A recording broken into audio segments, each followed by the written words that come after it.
आज हम कक्षा 10वीं त्रैमासिक परीक्षा विषय संस्कृत का पेपर देख रहे हैं। पहला प्रश्न अपना है, राम शब्दस्य षष्ठी विभक्ते एकवचने रूपम अस्ति। तो इसका उत्तर हो जाएगा रामस्य। लता शब्दस्य तृतीया विभक्ते एकवचने रूपम भवति लतया। फल शब्दस्य चतुर्थे एकवचने रूपम भवति। तो इसका हो जाएगा फलाई। उसके बाद में अस्मद शब्दस्य रूपम अस्ति। तो अस्मद का हो जाएगा मया। अधोलिखितेषु अव्ययम अस्ति अपि। प्रश्न क्रमांक 2, कोष्टकात् जित्वा रिक्तस्थानानि पूरयत्। परि उपसर्गस्य उदाहरणम् अस्ति। तो पर्यावरण परिणाम, तो दोनों में ही परि उपसर्ग है। अगर पर्यावरण को हम दो भागों में बांटें तो परिधन आवरण से मिलकर बना होता है, तो पर्यावरण भी सही है। और परिणाम हम देख रहे हैं परिधन णाम, है ना, दो शब्दों से मिलकर बना है, तो दोनों ही उत्तर सही है इसके। निष्कारणम शब्दे उपसर्ग अस्ति। तो इसका जाएगा निस। पटासी रूपम अस्ति। तो इसका जाएगा लट लकार। स्वादिष्याति रूपम अस्ति। तो इसका भी जाएगा लट लकार। लिखत रूपम अस्ति। तो इसका आ जाएगा मध्यम पुरुष द्विवचन। गच्छति धातु रूपे धातु अस्ति। तो इसका जाएगा गम। क्रमांक 3, उच्चति युग्मम कुरुत। सही जोड़ी बनानी है। तो प्रतिदिनम, तो प्रतिदिनम का अगर देखें हम तो इसमें अव्ययी भाव समास है, तो पहले का जाएगा।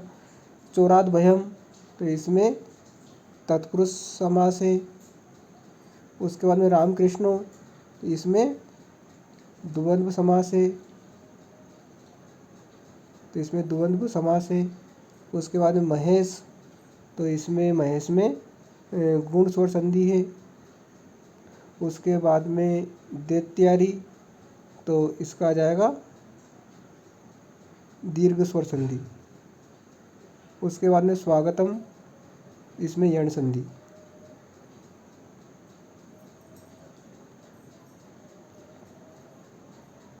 एक पदेन उत्तरम लिखत अहम कस्मे जीवनम कामये। तो एक शब्द में या एक पद में आपको इसमें उत्तर लिखना है। तो इसका उत्तर हो जाएगा मानवाई। तो यह पहले प्रश्न का उत्तर हो जाएगा। दूसरा है सर्वदा सर्व कार्य बलवती। तो दूसरे प्रश्न का उत्तर हो जाएगा बुद्धि। तीसरा प्रश्न है केन संबंधु नास्तु। तो तीसरे प्रश्न का उत्तर हो जाएगा उद्मेन, या तीसरे प्रश्न का उत्तर हो जाएगा।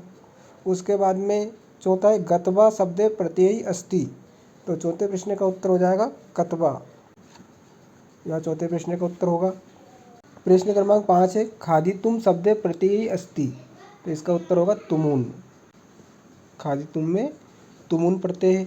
बालक धन टाप आस्मीनम पदेन रूपम सबम पति। तो छठे प्रश्न का उत्तर होगा बालिका। उसके बाद में शुद्ध वाक्यानाम समक्षम आम अशुद्ध वाक्यानाम समक्षम न इति लिखत। पहला है समलम पदस्य विलोम पदम निर्मलम आम है, तो यहाँ भी लिख देंगे हम आम। उसके बाद में तीसरा है वनम शब्दस्य पर्यायी काननम नास्ति। तो यहाँ असत्य है, अर्थात ना है ना। वन शब्द का पर्यायवाची शब्द कानन नहीं है, तो यह ना है, जबकि है। अति दीर्घ प्रवास शब्दे विशेषणम पदम अति दीर्घ अस्ति। उसके बाद में प्रसिद्धति पदस्य विलोम पदम प्रकुप्यति नास्ति, ना है। उसके बाद में अगला है सार्थकम पदस्य विलोम पदम निरर्थकम अस्ति।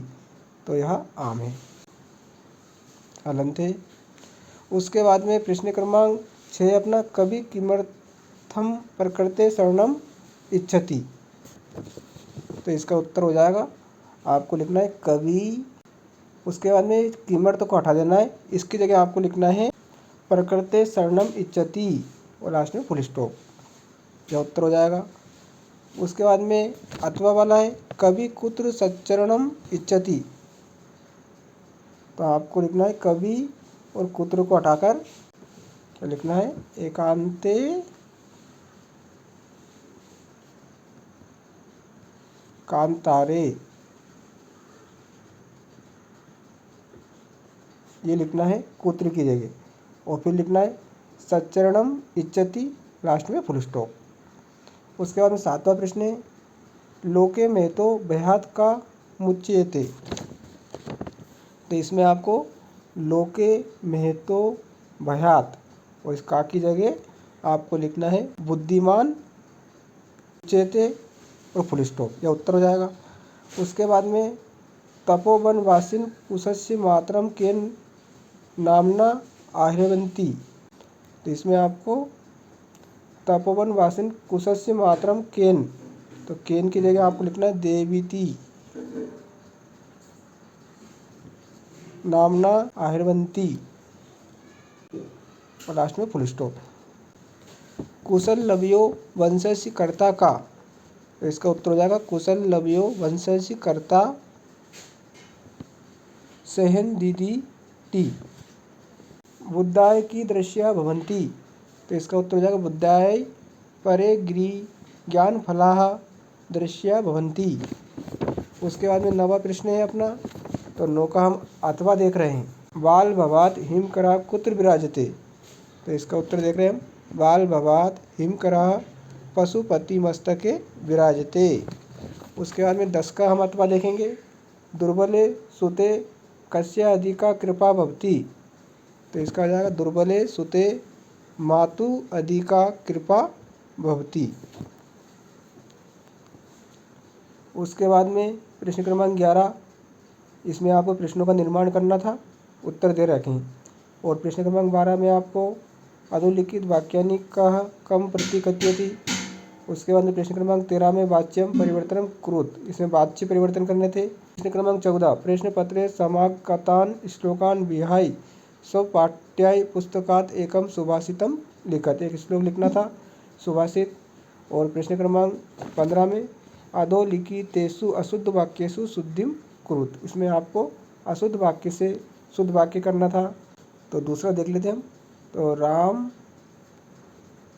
ग्रामम, उसके बाद तस्मै श्री गुरुम नमः, तो तस्मै श्री गुरुम की जगह जाएगा गुरुवे नमः, लास्ट में फुल स्टॉप, ये शुद्ध हो जाएंगे। प्रश्न क्रमांक 16 में आपको रिक्त स्थानों की पूर्ति करनी थी।